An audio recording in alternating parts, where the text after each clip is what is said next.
Hi everyone. Today we will learn about wood. ఎప్పుడు వుడ్ని use చేస్తాం. గతంలో ఒక పని చేసి ఉండేవాడిని అని చెప్పడానికి వుడ్ని యూస్ చేస్తాం.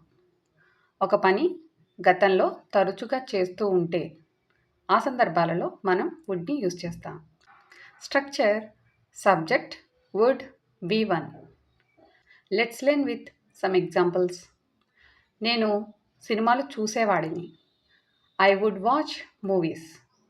నేను అక్కడికి వెళ్తుండేవాడిని. I would go there. నేను ఇంగ్లీష్ మాట్లాడేవాడిని. I would speak in English. నేను బాగా చదివేవాడిని. I would study well. ఆమె గుడికి వెళ్తుండేది. She would go to the temple. మీరు టెన్నిస్ ఆడేవారు. You would play tennis. Thank you for watching. Please like and subscribe. Learn English with Josh.